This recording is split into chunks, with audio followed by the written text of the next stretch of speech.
All right, we are here. We are talking. Hi, everybody. Welcome to 20Q, 20 Questions with Interesting People, where we learn the origin stories of everyday superheroes in the LGBT community and friends. I am your host, the very handsome Tim Kirk, and our guest this time is raconteur, bon vivant, and man about town, Danny Blue. Yes, what's going on? How you doing, Dan? I'm good. How are you? Fine, thank you. It's Happy a little bit humid, isn't it? It's a little bit humid. Yeah, it's a little humid. It's disgusting out. Yes, it is. I'm going to start with our first question. Sure. A bit about your background. Where are you originally from, and what was it like? I grew up in New Jersey. If you can, well, no one else can see this, but you can. Like in the middle of the top of New Jersey, so like the middle of the head. Morris County is the general area. Denville, Rockaway, if anybody knows. It was good. It's a suburb, so it was very family friendly, PTA meetings and kind of the like. My mom is very well known in the town that I grew up in, so I couldn't really get away with anything as a kid. And I was also the third of three children. So the baby, everyone knows the family. We've been there my parents are leaving their house now. They've been there for 34 years. So they were in that town for a long time.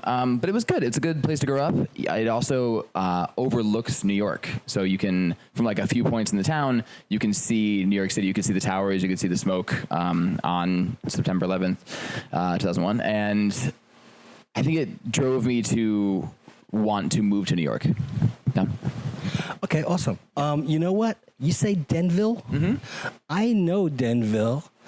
I had a college roommate who was from Denville, the hub of Morris County. The hub of Morris County. That's right. That's right. And our soccer, little soccer, whatever, it was called Hub Soccer. That was like our the recreational soccer team. So I've been there, and actually, I had friends. I know a bunch of people. I know somebody from Madison. So random. I do too. Yeah. So he lived in Somerville. Okay. So not far at all. Yeah, and Denville and Somerville had friends, and so I knew a bunch of people from there, and they all went to Morris Catholic High School. So and Morris Knowles. It was the Catholic version of Morris Knowles. So okay. Yeah. And they went to and also people from Patterson. Sure. So I know a bunch of people from just in that so particular random. Small world. Well, we're not that far away, so I guess so. Yeah, but it's strange how you go. Oh, I didn't know that about you. So going to jump right into that. Let's do it. What life experience had the greatest impact on you? Ooh. Life experience with the greatest impact. I would say moving to New York. I think that was the biggest thing. I moved here 10 years ago. Last week was my 10-year anniversary. Yeah. Moved right out of high school. Moved here to do theater. I was going to be a theater performer. That was like the goal. Okay. Was going to go. I eventually went to NYU, but the goal was musical theater when I moved here. And I moved here because I started rehearsals for the first show that I was ever cast in New York. So it was a transitional moment, but also like extremely exciting and super scary. And I moved to Queens with my sister because she was living there at the time.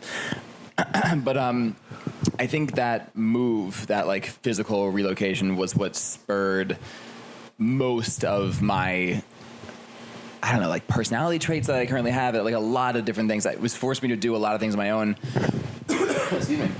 It forced me to make a lot of decisions really quickly.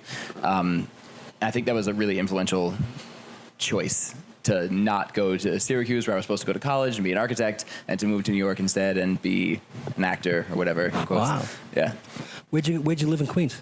I was in Whitestone. Okay. Bruce's cousin, who is Ozzy Osbourne's right-hand man. That's right. That's right. He's from Whitestone. That's right. Really? Yeah. Random. Yeah. My fiance wound up being from Whitestone as well. Really? Yep. So we actually lived like, a couple streets apart for a year and had no idea who each other were, obviously, but yeah. That's wild. That's cool. It's wild, right? That's interesting. So, anything else you'd like to add about moving to New York and having the impact that had on you? It was also the exact couple months that I was coming out, so that really? It was a very transitional period. It was wow. So I moved to New York, and then in November told my parents. I moved in September, and then told my parents in November, and then I had been telling my friends and whatever, all at the same time. Wow, crazy. That must have had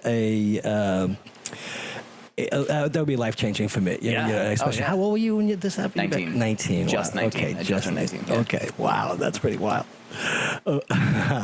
So based on that, and what you're doing now, what would you say to anyone who is interested in an aspect of your experience? Meaning, if someone wanted to explore an idea or prospective opportunity based on what you can tell them, what would be the main thing to encourage or discourage them? Oh, wow. I would say that if you want to be a performer of any kind, that it better be like the only thing you've ever wanted to do or will ever want to do, because it's so hard. It's like I think it's the hardest thing. Well, maybe not the hardest thing, because med school is pretty tough, but like one of the most difficult professions, because you literally have to do everything on your own. There's very little support, your friends and family and the other people in the profession, but not so much from like an alma mater, or like there's nothing they can really do to get you cast. There's nothing they can do to get you gigs. You just have to continually work and be very lucky. So that's my advice to anyone who would want to be in any kind of creative or performance-oriented field, is that better be really what you want to do. Repeat the question again, because I want to make sure I have it right. What would you say to anyone who is interested in an aspect of your experience? Okay. Meaning, if someone wants to explore an idea, a prospective opportunity based on what you can tell them, what would be the main thing to encourage? I think you just said the main thing to encourage or discourage them. I think that was a pretty good answer. Yeah. You know, I had a friend of mine who said, when I was doing that for a while, and he said, that's a tough road to hoe. It's tough. It is. And like many people, you know, it's you have to forge your own path. You do, yeah. That's it. There's literally, you can't intern, you can't do anything to be a performer. You have to just be good and be in the right place at the right time. And that's take really your lumps. Yeah. And then if you want to be something that's not like a theater, whatever, you want to be in a band, you want to be something like that, you have to gain your own following. You have to literally do everything. You have to be a manager. You have to be a mechanic. You have to be a business person. You have to it's actually ridiculous how well-rounded you have to be as like a person, a human of the world, in order to succeed in performance. Yeah. And you have to know people too, you know? Yeah, you have to. Yeah, of course. Yeah. And if you don't, you have to meet them. Yeah. Find out where they are, figure it out. Yeah, it's insane. It's a lot of hard. It's an onus on you that other people don't appreciate. Yeah. Oh, sure. Yeah, absolutely. Sure. So, following up to that, what would you say is your most noteworthy achievement? Oh man, so far, I don't know that I've had it yet. We did have a song that debuted on Billboard.com. Wow. That was like a really big deal. That's really cool. It was really cool. What else have we done? I mean, we've had some pretty big accomplishments as a band.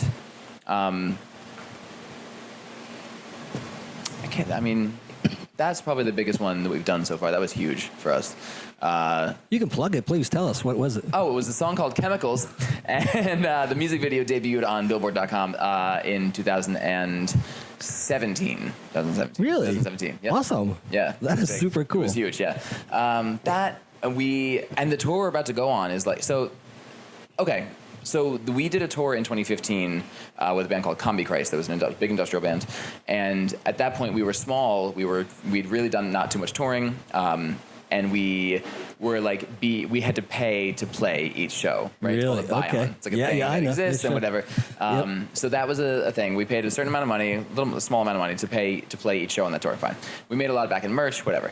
This October, we're going back on the road, playing a lot of the same venues with a similar sized band called the Janitorturers, and we are being paid to play each show. It's like a huge, in 3 years, exactly 3 years, how much has changed. That's pretty awesome. Just from our perspective of things, it's pretty cool. So that accomplishment is pretty cool. Ah, that's pretty good. Yeah, I would say that qualifies. Yeah. That's a pretty good one. So, since you've had you've already had a pretty good accomplishment. What would you say was the biggest personal challenge you have faced? A personal injury, a seemingly overwhelming task, a personal or professional goal, a difficult situation you had to overcome? Oh, man. How PG-13 are we on this? Oh, you can be explicit. R? Great. Yeah. I wonder if my mom's going to watch this. All right, maybe not. Okay, so there's something I had to...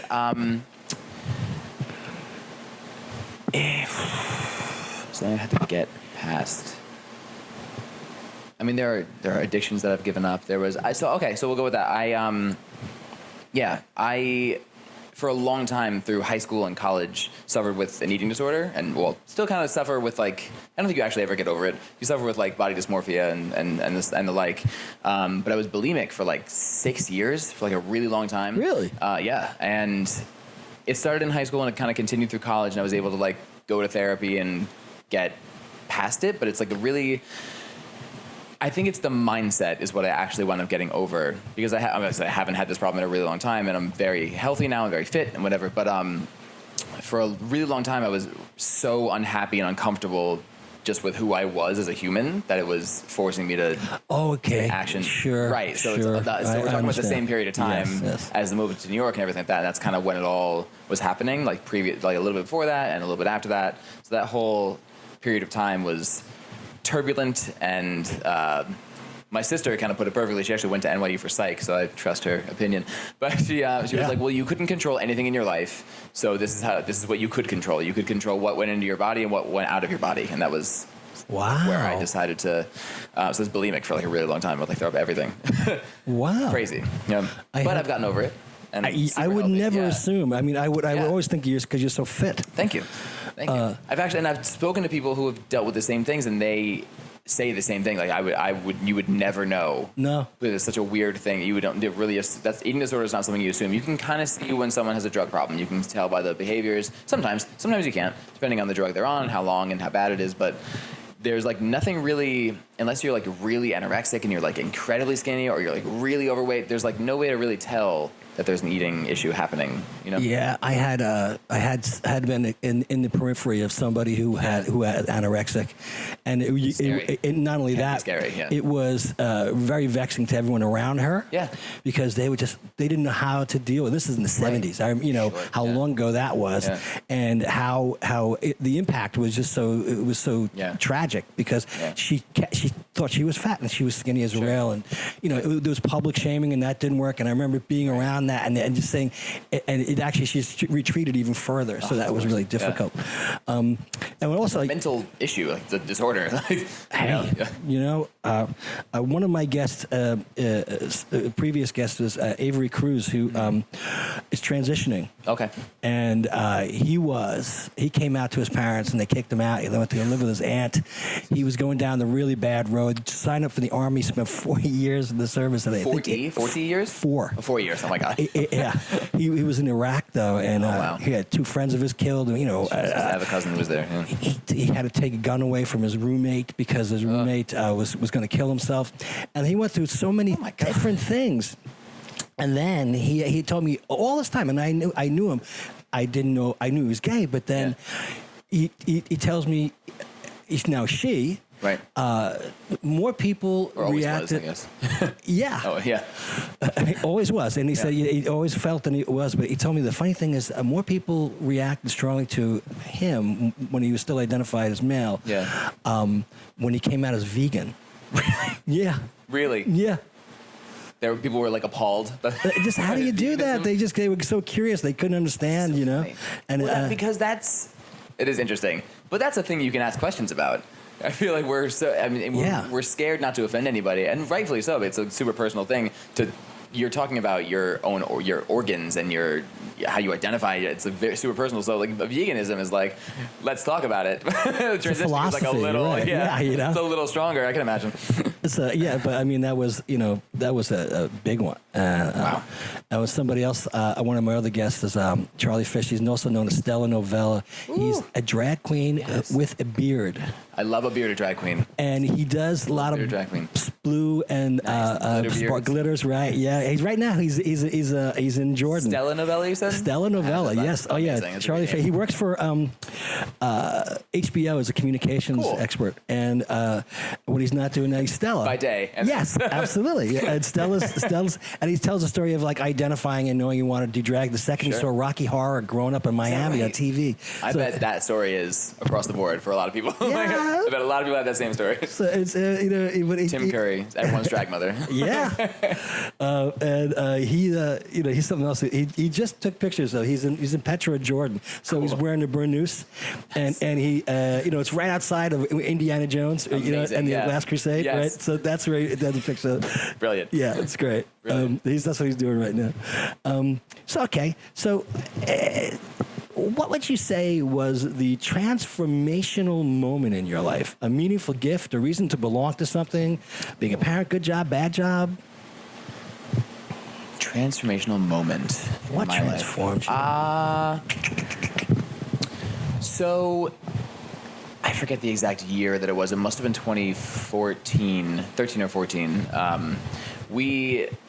It was super early in my musical career. I had no business doing this either. I put together this industry showcase, right? So imagine we've been a musical act for like 2 years. We have an album out. We have one that's about to come out. We're really nobody, no following, very small. But in my mind, I'm doing the thing. So great. So I'm gonna plan this whole industry. I dropped all this money on a space and rehearsals and these like custom invites and courier service to bring them and these lists of people to invite because I couldn't get any contacts, so I had to find them. And I invited all these people, and then actually no one came. Like literally no one came. So like a couple RSVPs, and then people dropped out, and then actually no one came. So I spent all this time and money, and then I had all these people who were there to support it and be a part of it, and then like they watched as no one walked in the door, and then we still did everything. We filmed it, and then later that week, so I was like already depressed. That was pretty rough. And then later that week, I had a show booked, and the band couldn't perform, like couldn't be a part of it. They wound up being busy, so I did it alone. And I'm alone on stage, and the band before me finished like 30 minutes early, and the band after me canceled. So all the fans from the band before me had left, and the fans from the band after me never showed because that band was never playing. So I played to like an empty house of like my dad and like a couple of people and a bartender, and like that was after earlier in the week had happened, and I did it alone with like a drum. I like ended the song ended the set like 2 songs early, and like went home sad and like probably threw all my food and whatever. But like the moment that followed that was the decision to not give up on everything and to like just kind of reevaluate who I was and where I was in the process. And I think that moment was really life-changing because it was like it was like either make or break. It was like this all could have gone by the wayside, or it was all going to continue, and that was like the exact point that it, I guess, continued. Wow. Yeah, it was a terrible week, awful week. Well, okay, so hang on one sec. Yeah. Okay, so the story is, girl around the corner from me who was one of 4 kids got a job as an intern at WLIR radio station. Okay. This was sometime in the 70s. And her brother had been my pal when we were like 6 years old. So I know the whole family.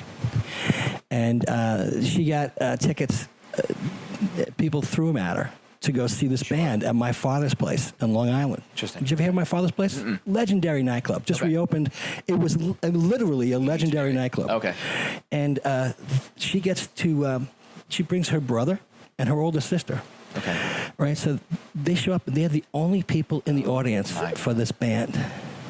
Okay? Oof. Their American debut, The Police. Oh, my God.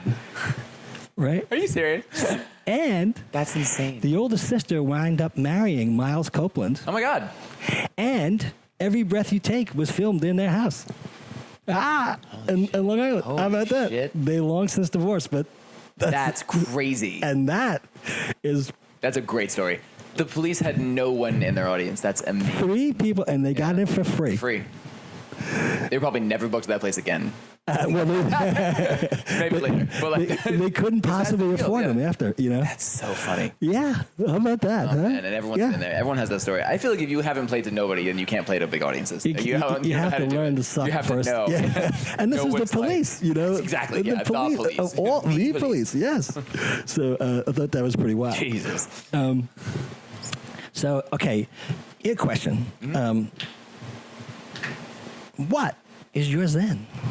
My Zen. Okay, so my fiance and I lead very busy lives. He is a designer. The company's called Material Memory, MEMORIE, if anyone is interested. And so he works from home and works all of the time. I am a bartender when I'm in town, not touring, and I work all the time.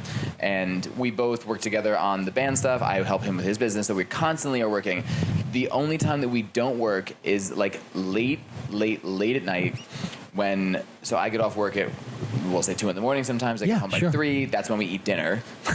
Okay. We're in bed. We start to go to sleep around like 5 or so usually, and we wake up at like noon. Our schedule's kind of shifted from everybody else's, but so like that. Those like last 2 hours of the day are when we like actually sit on the couch and just like watch Netflix or some stupid whatever, and that is the only time that we don't have computers, the only time we don't keep our phones, right? It's like that's the zen moment. We sit with the dog, the corgi, in between us, and just like watch whatever True Blood episode is next on our list or whatever that is. Very cool. Yeah.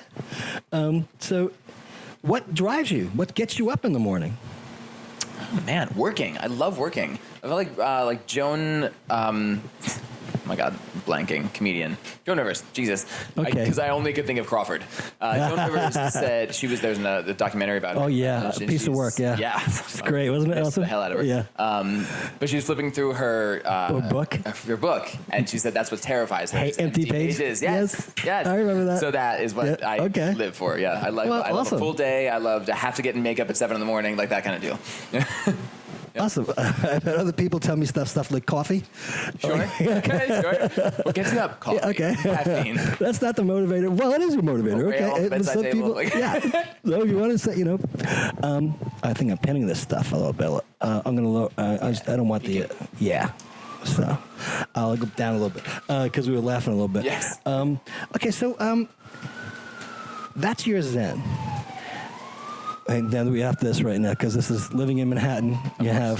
Yeah, you'll never get away from it. And the worst thing is when it stops right outside where you live. That means they're coming in here. We actually live next to an ambulatory dispatch, so they come around the corner. Okay. One of those wide streets that is always plowed and whatever. So they come around all the time. Yeah. Understood. Okay. So, what's the first thing you want to come to people's minds when they think of you? I would like to be thought of as nice is the wrong word. I want to say respected and respectful, and with a lot of integrity. I think I'm a pretty loyal person, and I want that to be something that people think of me as. Okay. Yeah, I would like that. Very good.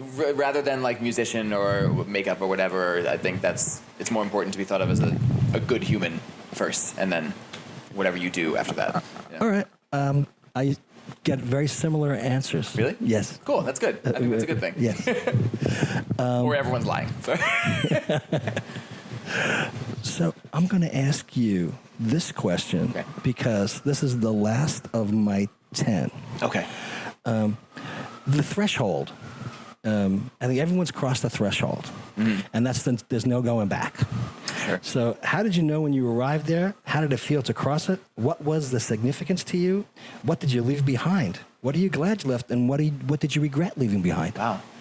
So in January of this year, I proposed to my fiance. Oh, there you go. Right. So I think that's the biggest threshold I crossed, because I think in my career anyway, in music, there's never a time you can't stop. There's never a time you can't keep going. There's always. Yeah. There's obviously milestones, whatever, but you can always. I could literally say tomorrow that we're not making music anymore. We're going on hiatus. And maybe we'll come back. Maybe we won't. But that's whatever. But I think with how I view marriage anyway, or a lifelong partnership, is that you get to do it once.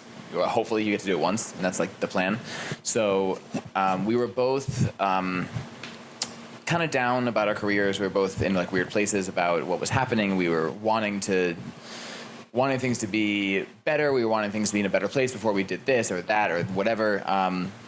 And we were at the gym, and we were coming home from the gym. We were both mad and pissed off about not each other, just about life in general and how things are not further along than we want them to be. And why don't I have a Grammy yet? And whatever. But sure. So we're both just in a bad place, and I kept thinking why are we right now? We're in a place where we're both around 30, and right now we're just in a race. I'm not in a race with anybody who's a peer of mine. I don't care what anybody else is doing. Good for you. If I can help you, fine. But I'm not in a race against anybody else. Really, I'm just in a race against the things that I want to do with my life. So you can't have kids. I don't want to have kids past like 45, right? Because then like 65 at the high school graduation, and it works for some people, but I'd rather be a young parent, right? So I would like to have kids soon. I would like to get married soon. We were having this whole conversation, and I went on the porch to smoke a cigarette, came back inside, and just like got down on one knee in the living room. Oh, I was like, that's where we're at. No ring, because I hadn't thought about it. I didn't do anything, and we both cried, and he said yes. But just that moment of like forgetting what you said, like leaving behind, is forgetting all that. The bullshit of like this has to happen before this happens, or this, whatever series of events that you have in your mind has to be this certain way, I think is a fallacy. Whatever things happen is how they happen. Yeah. So what are you glad you left behind? Exactly that. I also don't have to worry about like a fucking dating app ever again, which is which is awesome.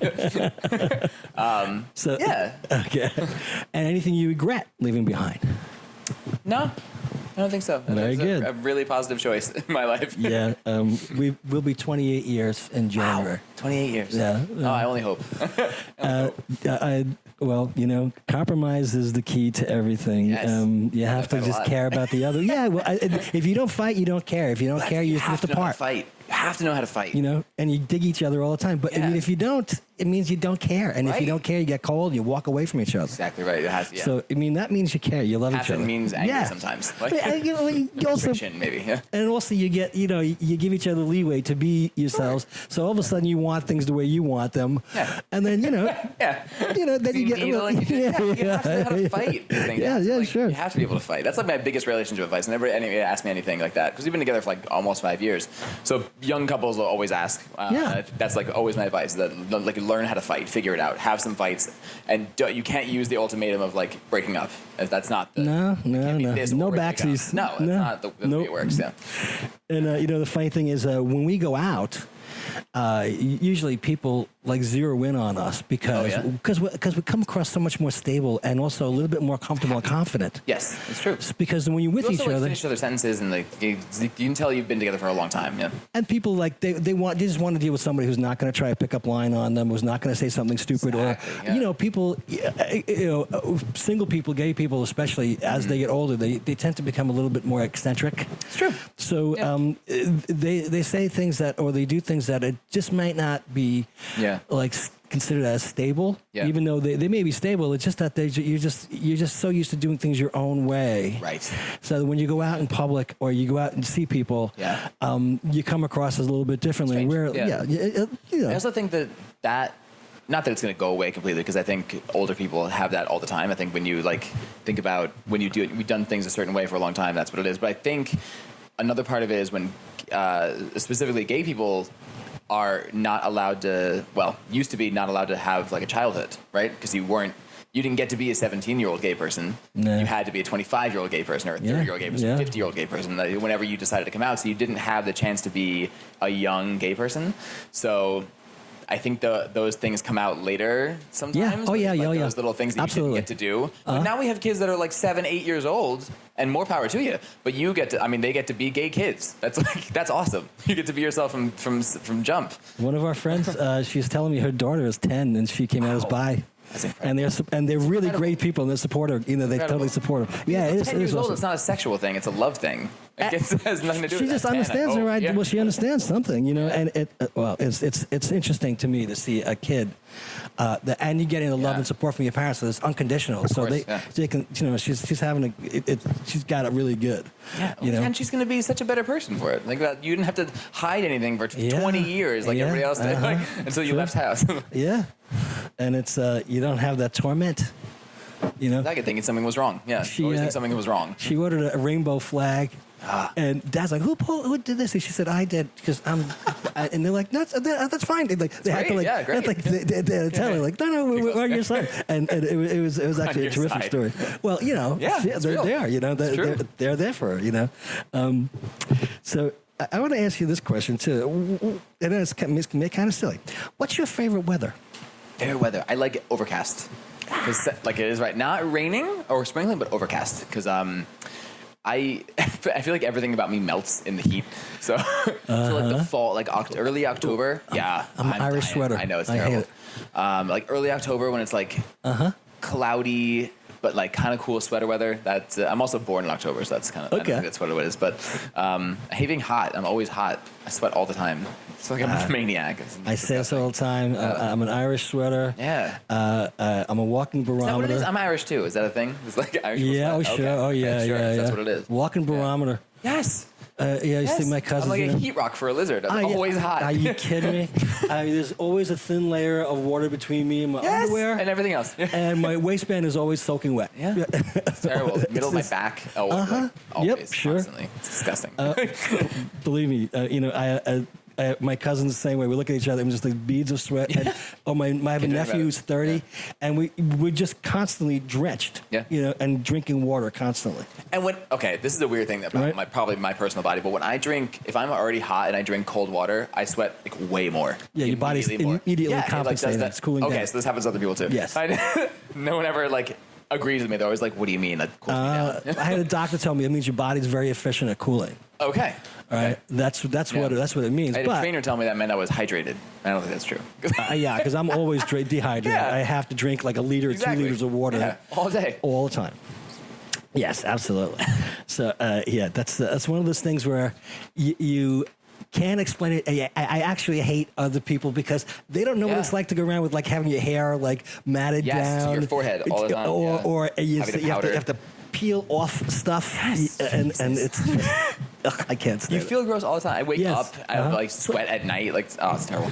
Yeah. Like look at me now. This is it's a constant. We have this on the air conditioners on dehumidifier mostly. Just to suck out humidity. Even though I can't stand humidity. I mean, I always say I've lived in New York this long, then it gets so abysmal. Absolutely. I say it could be between 39 and 63, and I'd never complain. Beautiful. Right? Fine. That's perfect weather. Hoodie all the time. Light jacket, yes, that's me. That's all the time. That's exactly what I want. I'd like to sleep cool at night. Yes. Have to be cold at night. Yeah. Has to be cold. Or else I can't sleep. And walk around with wearing as little as possible. Cool, and it's like I Mr. Freeze or something. I just love the cool. Cool. Right? 100%. Okay, so one more question before we go to yours. What's your most treasured possession? Oh, my dog. For sure. Well, if you call that possession. But yes, my dog. Yep. Okay. She is like the light of our lives. A 2-year-old corgi. You can't not smile. Oh, no. Yes, I have someone who has a corgi. Oh, she's amazing. And the sweetest doggy. So sweet. So loyal. Just begs to be around us all the time. Has to be around us all the time. But the two of us, too. If one of us leaves the room, she splits the difference between the two of us. She's amazing. I don't know if you can see right there, the little patch of gray right there. Yeah. Our kitty, who was 17. 17, good run. We got him as a kitten the day after Christmas, 2001. Wow. And he just crossed the Rainbow Bridge a couple of weeks ago.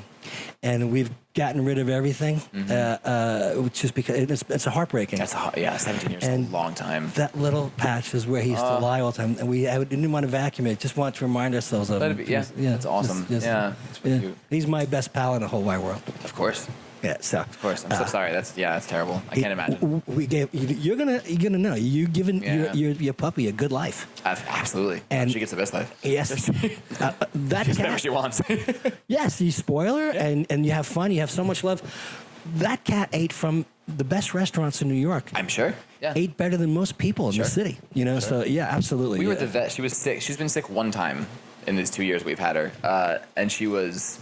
It wound up being like a really bad flu, so her body was super. We thought it was a bone issue because corgis have the back issues all the time because they have long bodies. Yes, I know. They have that. Yeah. We thought it was that, but it wound up being that she was just really sick and her body was aching. So anyway, I'm at the. It was terrible. I was at the vet with her, and she was like, "Okay, I want to do these certain things and run these tests, whatever." She was like, "Let me just figure out how much money it is," and she turned to the computer to add everything. And in my mind, I'm like, "Who cares?" She could tell me it's $85,000, and I would say, "Fix the fucking dog." I don't know, whatever it is, fix the dog. I know. I'm exactly with anything it is. It doesn't matter. It's like whatever it is. And we were lucky enough to have a vet who made house calls. It's amazing. So when he went to sleep, with us. That's great. Petting him, telling him how much we loved him. Yeah. Here. I was, it's amazing. I couldn't imagine taking him, putting him in a cold clinical environment, having someone who doesn't know him do that. Yep. So we had, That's amazing. and they were just great. They were fantastic. We did put a dog to sleep when I was in college. We had a Basset Hound as I was growing up. She was, I think, 12 or 13. She had a good run too. Basset Hound was a long time. That's a long time. Yeah. But it's terrible. We thought she was going, so I went home and said my goodbyes, and she wound up lasting like another week or so. But she passed in my dad's arms. Like, at home, too, so right. Super sad, but plus we had still him around. That's what we say. That's what we say all the time. He's looking over us. Yeah. He was sick for about a year. Oh wow! And we were able to keep him going, but then at the end we were like, if it's painful, poor little fella. He's just like, there was no way, Yeah. And when the doctor came and said, this is exactly the right decision. Okay. He couldn't even do anything. He can only go from underneath the table over there to just that little patch. God. And that was it. So and he used to be, he was always right next. So we love our pals. Good. Yes. Okay, so now we're going to go back to this is a good question. What is completely out of the question? Oh. You chose this one. Completely out of the question. Yes, you chose this one. So I this did, is good.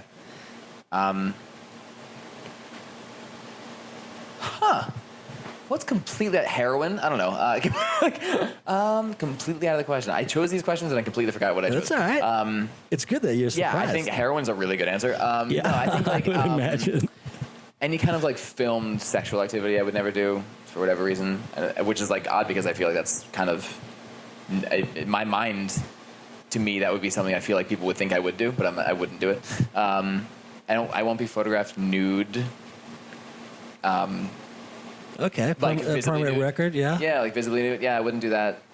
I'm sure I've not mistakenly, in my past, I've sent pictures I probably shouldn't have that are going to filter out one day, and if fame ever happens. But if you have it, for your own sense, I feel the same way. I'm actually one of those people like I recently decided being more discreet with closing the windows at night, even though we walk around. But people are like right there, like and so we don't, but you don't want when you come to a realization because walking around for years, and then you go, oh no, I really don't want people to see. Like you shouldn't. So he has no problem. Bruce has no problem whatsoever. He could care less, Good for him. So but that's a. I'm with you on that one. And spiders are really out of the question for me. Okay. Off limits. Just serial killers living amongst us. I think they should all be. Can't deal with them. Yes. Okay. Yeah, they freak me out too. So someone else had told me this and gave me the answers, and you chose this question too, and I think this is a great one. What did you grow up misperceiving? Song lyrics, geography, scientific fact, an aspect of human nature, etc. Okay, so my mother, when I was growing up, so the doors that lead into a basement from the outside, they open up. What would you call those doors? Storm doors? Okay, storm doors is a good answer. That's correct. Bilko doors is what they actually are. Okay. Cellar doors, people call them. Yeah, right. My mother called them Dorothy doors. From the Wizard of Oz? The Wizard of Oz. And because she went, and sit down and tried to get into the Dorothy doors, right? So she said Dorothy doors for my entire existence until I went to school one day and said Dorothy doors to somebody, and nobody had any idea what I was talking about. And I was like, like the Dorothy doors, like the doors. For, those Dorothy doors. Like that's, I was like, why don't you know what they're called? Because someone was like, those are cellar doors, or like those are Bilko doors, or whatever the actual term was. Okay. And so I went home and I was like, Mom, what are those things called? And she said Bilko doors, and I was like, you're a liar. You've been calling them Dorothy doors since I was born. Jesus Christ. There was like one other thing. I can't remember. There was another term that she used growing up that was like so wrong. I felt like such an idiot when I finally came to. So I really want to tell that story. That's a good one. I had one of my friends told me, one of the people at interviews told me that he grew up believing that on TV everybody died at the end of the TV show. In real life, he thought, and they would always cry. They terrifying. Yes, not knowing that. No, they're just acting it. It's recorded. Not getting that when he was a little kid. And then somebody else. I don't know if you ever heard of a guy named Mark Nelson. Mark Nelson. Mark Nelson. Yeah. He's a promoter. Yeah, he was. Yeah. He's in LA now. Yeah. Okay. Yep. Mark Nelson. He told me that because I got the lyrics to "I'm Every Woman" wrong one night, and he worked in a bar called The Break. That's Mamafuku Nishi now, right? And he told me, he says, I got "Walk This Way" wrong. I thought it was a guy named Marcus Wynn. I went to high school, so I was screaming Marcus Wynn. Brilliant. So that happens a lot more frequently. You know, people just don't want to discuss this, but it's funny because everybody does. You know? Song lyrics are a good one because there's that Bruce Springsteen song, 10th Avenue Freeze Out. It sounds like Dead Devil in the Freezer. Dead Devil in the Freezer. Dirty Jeans and the dungarees. Yes. I know someone who that was. Dirty Jeans instead of Dirty Deeds. Princess Scary. Keep it down now, Princess Scary. Oh, yeah, okay. Voices Carry, yes.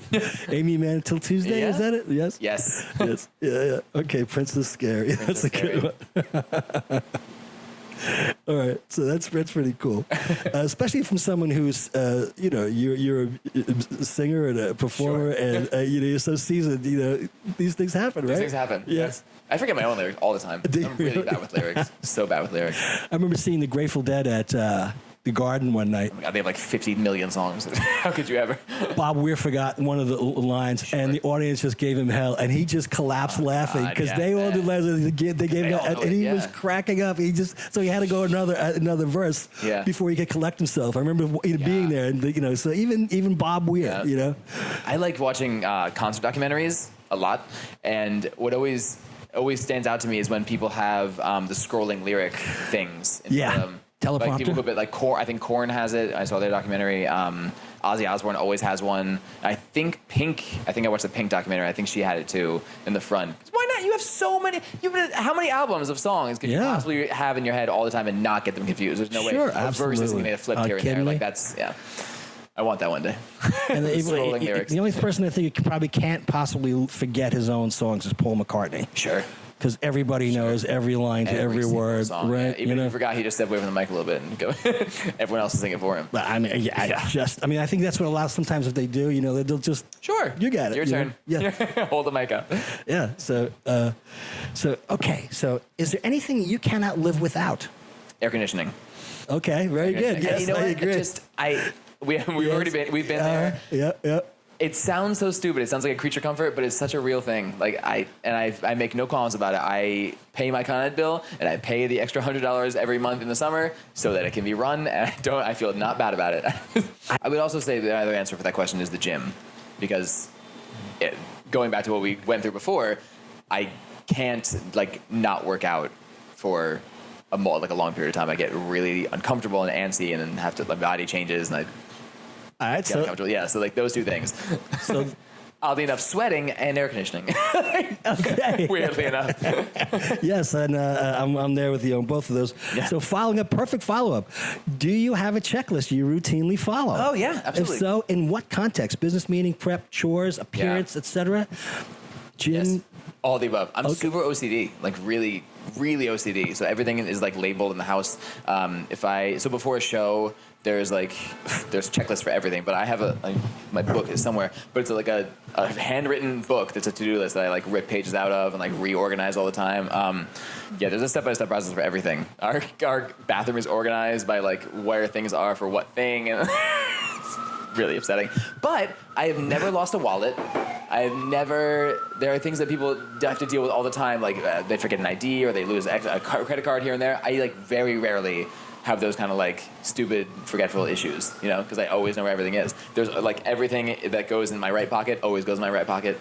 Things like that, very OCD. I'm very much with you. I have a mental checklist all the time. Okay. Bruce is very much like that. Makes checklists, cool. And we do that. We do checklists. Yeah. I have a friend of mine. He's got his phone, spreadsheets on his phone all the time. There's a million things, and I that's just the way to organize your life. I mean, and other people, I don't know how you can just be so haphazard. It's a different way of going about things. That's just the way people feel. They live the way they feel, and I've become. I always say this. I never thought of myself as being this way, but when I worked at NBC, I became what I said. I became the soul of practicality. Oh, sure.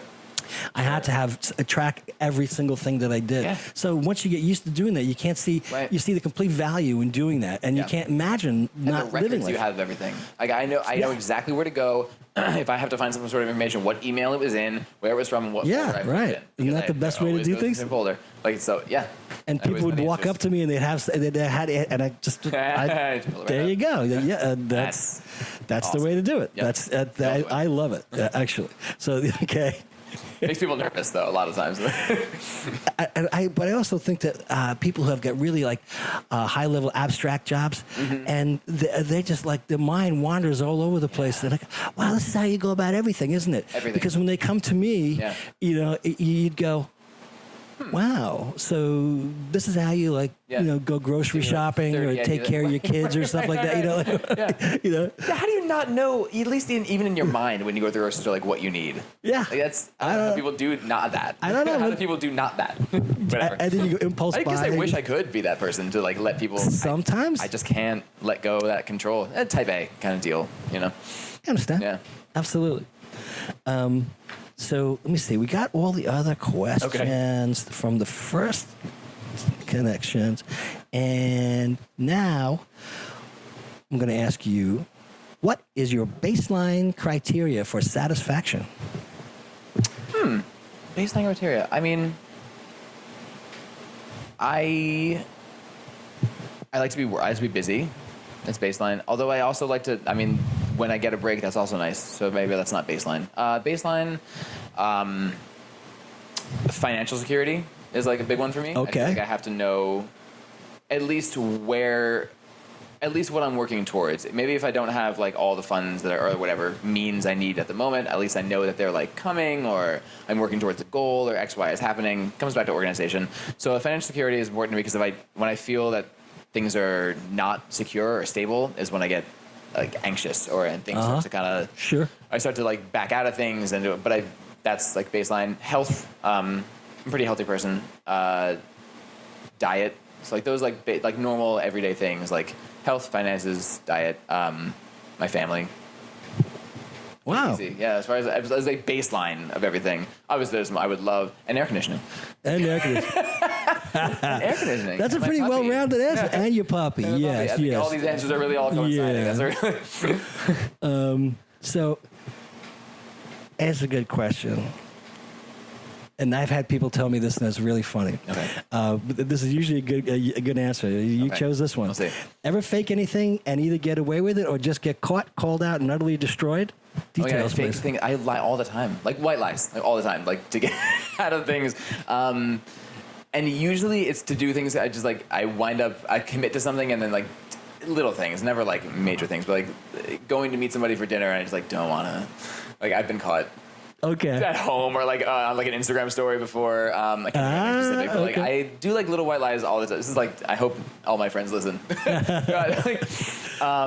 I like little white lie all the time to get out of things, which is like so terrible. But sometimes I'm tired. It's like a long day, and thinking about going to a bar is like so overwhelming. Sometimes. I had one of the Stella Novella told me he's originally from Miami. Okay. And he had a boyfriend. And Art Basel, when it first started, when it was down there, I don't know, about 15-something years ago, 16, I think 2000, 2001, he was with his boyfriend. And he got tickets, and it wasn't anything like it is now. It's like New York Fashion Week. It was something, but it's not the thing that it is now. All right? And they got tickets, and they get drink tickets. And he's drinking, and he decides somewhere after a few drinks that he's going to start speaking with a British accent. That's brilliant. So he's a Dominican kid from Miami. Oh my God. So he doesn't know how to speak with a British accent. Yeah. So he's trying to. He said people. And you can hear one of the things. He said people weren't questioning him. Yeah. They were just making funny faces, and they were walking away in a mid sentence. So then he said all he remembers is later on his boyfriend having to pull over every mile or so for him to open a car door and throw up because he got drunker and drunker. Yeah. So that was a good one. And another one of my guests, a good friend of mine, faked a job interview. Oh, wow. And what he did was he saw a bunch of bullet points advertising the exact product. It was 3D modeling.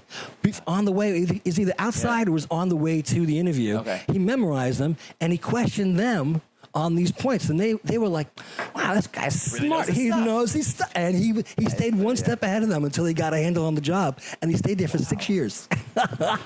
Jesus Christ. And that's So I faked my whole like serving resume until I got a job in New York. Like, I just lied and said I worked at these 3 different places, Olive Garden, friends' restaurants, until someone would hire me. I've been a server in New Jersey, but no one will hire you in New York if you've not had New York experience. Yeah, it's like sure. It's catch-22, so you like have to lie. I found a place on 38th and 9th called Market Cafe that didn't check my references, and they hired me, and I was there for like 3 years. And I guess the other one, and I didn't get caught. No one ever called me out on it. The other one I didn't get caught was I was in college, and I was writing an album and in a show and like 3 other things, and I had a paper that I had to write for a class called Cosmopolitanism in Pop Music.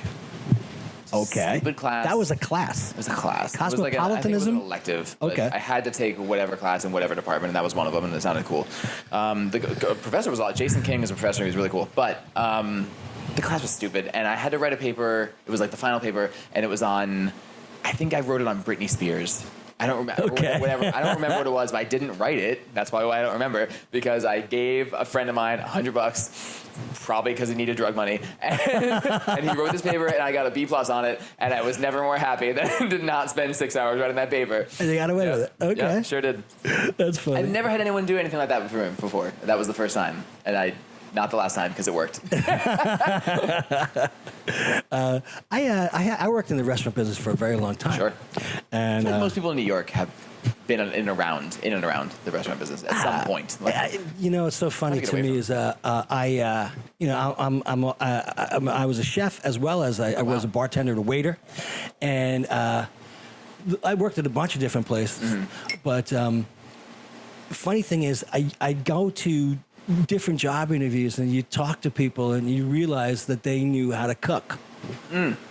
And they had experience because they would say things and they would not press the subject. Right. Because they don't want people to dwell on that. Really know. Yeah. But you go, okay, I get it. So like that's part of your past. Okay. And people definitely have. There's a lot more people have a lot of experience. Yeah. Yep. So and usually the better tippers too. I was just gonna say that people who tip really well usually have a past in the service industry, because they know how awful it is. And it's a moral imperative. You must tip. You must over tip. You have to. Yes. Yeah. And I. People probably don't even realize it when I do it, but I always think of like making their day. Yeah. Because it used to make my day. Absolutely. I got like a 25% tip or whatever. Especially if someone is nice, as opposed to the people who are, there's people who are really obnoxious, and then there's people who are exacting, and it's like they want you to do a song and dance like you're a marionette or something. Exactly. And that's just terrible. Yeah.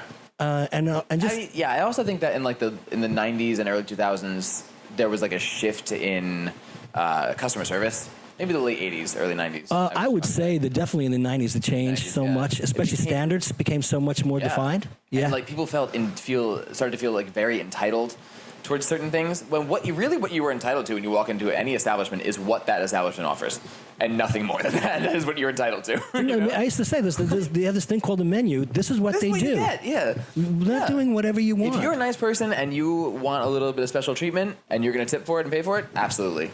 But if you're Joe Schmo, whatever, you get the burger the way it comes. Just because you're paying for it, doesn't mean that you're you paying get for what we offer. Right. Anything that's exactly anything right. else is a bonus. Right. That doesn't mean you can treat people terribly, and I don't understand that. Sex and the City and like all these that American Psycho era of like when everybody had money and were like bougie restaurants and that kind of thing. Everyone had to one up everybody. I feel like that's like when it all took a turn.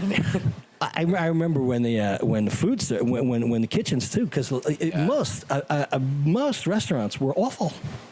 They really were. I mean, until the Food Network showed up. Late 80s, early 90s. But when the Food Network started, which was, I guess the early 90s, that was a baseline criteria for standards, the standards. And everything rose up. So every chain, but most there was so many restaurants, local restaurants, which were terrible. Sure. You can only go to Tribeca, Upper East Side, Upper West Side, a few places here and there, but it wasn't like you can go now. There's so many great places. Anywhere, they're all mixed in. It was never as good as it is now, and that was too. Yeah. But I mean, you didn't have you didn't have chains, and making all the chains be at least so good made everything else elevate. Well, have you been to a McDonald's in the last 5 years? They're beautiful. No. And they nice just renovated the one up by where I live in 168. It is, and it looks like a cafe. I have a friend who goes there to do work, like at Starbucks. Oh, really? Yeah, Yeah. it's beautiful. It's still a fucking McDonald's, but it's like a really nice one. It's like, Do you know the one at 15th and 6th? yeah. That was one of the models for the McDonald's. Oh, okay. They had that Okay. one, and I think they did one someplace like Germany or something. Sure. And they had this design, and that was actually nice.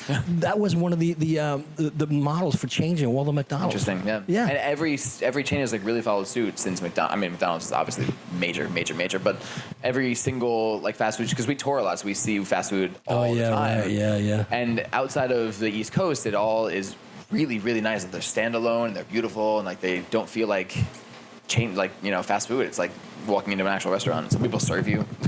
You know what's really funny to me is going to Florida, and my folks, I'd go there for 25 years, and I'd go there and just stopping in a fast food place at night. Yep. Central coast of Florida, you'd swear it was like everything went into suspended animation. And when you walked in the door, all of a sudden everything flips open. Really? Because it says it doesn't have anywhere near the traffic Okay. that you do. And, you go, what are they doing the entire time? There's nobody in the place. Really? And it's got to be 45 minutes or an hour before someone walks in the door sometimes.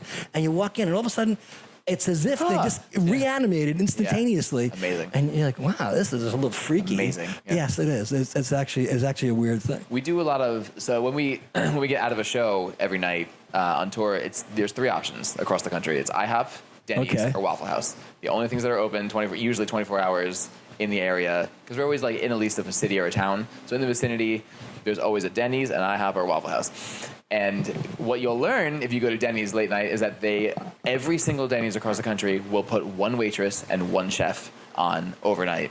So if you walk into a Denny's and it is packed, it is only because they cannot make the food fast enough. Really? To get the people in and out fast enough, because they're skeleton crew at night, every single Denny's across the country. Exactly the same. I have a story about Denny's. There's a friend of mine who passed away in June of 1987 was let's just say, well, leave it at he was a grower, and he was actually what do they call a renegade pot farmer in Santa Cruz, California. Okay. That means he used to grow pot on public land. Right? Okay. And he was loaded, and in his early 20s he was rich, and they had a big mansion up in the hills of Santa Cruz. Oh, amazing. So when they wanted to go to Dead shows, because he was a big Deadhead, they would fly, and then one time they fly up to Eugene, Arizona, right? And he's with a bunch of people, and they come after the show, and you're talking about late 70s, early 80s, Deadheads. So everybody, they just look, everyone's got long hair, and everyone's T-shirts, and this guy, his cover job was to be a cook, a chef, and he was actually really talented. But that was a cover job, so they wouldn't get busted, Nice. IRS. So, you had to have something. And he worked at a place called... And he worked at a place that's now closed. It's called India Joe's in Santa Cruz, which is a really good place. So he's with his friends, and they're hanging out, and they said the ridge was this hill, and there was the light of this. This is in Eugene, Oregon, and the light behind them created everybody was in silhouettes coming over the hill after the show, and the people who worked in Denny's freaked out and left. They abandoned the place. Oh my God! So I can imagine just seeing everybody coming, and they just ditched their jobs. So my friend, like a Rob Zombie film, it literally, and you see them all in silhouette, and they're all deadheads, so they look like zombies. Terrifying, and they look like something that you would be like, like a Rob Zombie film. So what they do is they just decide to go into the kitchen, because my friend had a cover job, and they cooked for everybody who came in, and they took money, and they left money.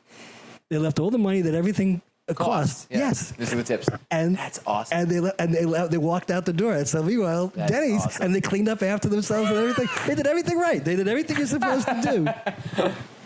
But no one ever expected that you'd have these hippies who would come in, cook, clean, feed everybody, and they clean up the whole place and leave all the money. Closed it correctly. I don't know if they closed it, but they left it. I think they did. I think they actually did something. That's awesome. Yes, that was it's like batching credit cards. And this is he's been gone since. So it had to be early 80s. So imagine doing this. Yeah. Jesus. Uh-huh. There's no cell phones. There's no nonsense. You can. And I guess you can look up the Grateful Dead when they played where, and then like they'll tell you exactly that was the date that he did it that night. You know. Wonder if Denny's still exists. So okay, here's the last question. Mm-hmm. Is there anything you struggle with you wish you did not? Anything I struggle with I wish I did not. Well, I think anyone in a creative field struggles with money and they wish they didn't.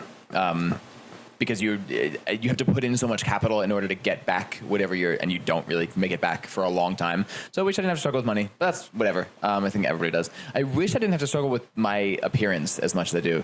I have to work really, really hard to maintain the way that I look, and I guess I wish that I didn't care as much.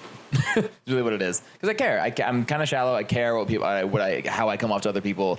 I feel most people do, but I think most people who want to live a life where you have a context to.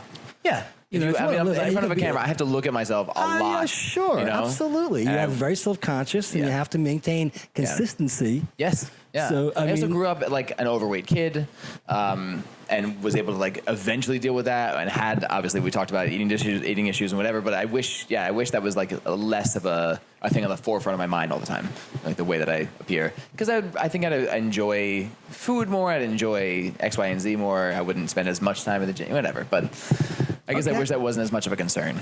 That's all. So, okay. I thank you so much for that. Oh, of course. As I say, I always end it by saying the same thing. I said, thank you very much. And as the kiddies say, peace out.